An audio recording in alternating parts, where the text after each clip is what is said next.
Assalamualaikum warahmatullahi wabarakatuh. Perkenalkan, nama saya Dwi Widya Astuti. Saya dari kelas PR3E. Saya akan menjelaskan sedikit tentang teori komunikasi persuasif. Ada beberapa faktor yang perlu diperhatikan agar komunikasi persuasif berjalan dengan baik, yaitu kejelasan tujuan, aspek-aspek keragaman sasaran persuasif, serta pemilihan strategi komunikasi yang tepat. Komunikasi persuasif sendiri memiliki beberapa bentuk, yaitu yang pertama, teori perubahan sikap. Teori ini menjelaskan tentang perubahan sikap individu. Perubahan sikap terjadi dari waktu ke waktu, dan terjadi karena perbedaan sikap individu dalam menanggapi suatu rangsangan.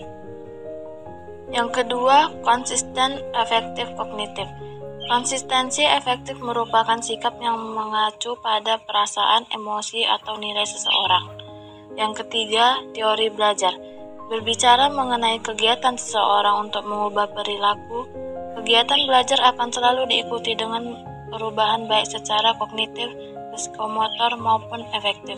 Misalnya, perubahan dalam hal kecakapan, keterampilan, sikap, pengertian, nilai. Yang keempat, teori penilaian sosial. Mempelajari proses psikologi yang mendasari perubahan dan pernyataan sikap melalui komunikasi, bahwa manusia membuat deskripsi dan kategorisasi khusus perbandingan untuk menilai stimulus yang datang dari luar. Menurut teori ini, seseorang mengetahui apa sikapnya dan mampu menentukan perubahan, apa yang ditolaknya dan apa yang diterimanya. Dan yang kelima, teori persepsi.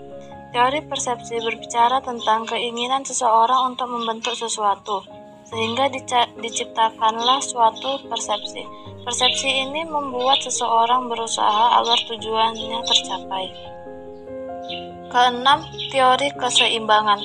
Teori keseimbangan mengungkapkan bahwa seseorang tertarik pada yang lain berdasarkan atas kesamaan sikap dalam menanggapi tujuan tertentu. Yang ketujuh, teori fungsional. Teori fungsional mempelajari tentang perubahan sikap seseorang tergantung pada kebutuhannya. Sikap ini berfungsi untuk mengekspresikan nilai yang dianut oleh seseorang. 8. Teori distoris kognitif. Pada teori distoris kognitif, seseorang dengan gangguan psikologis tertentu akan menyebabkan berpikiran secara berlebihan dan tidak rasional dalam menanggapi stimulus. Kesembilan, teori efek media massa.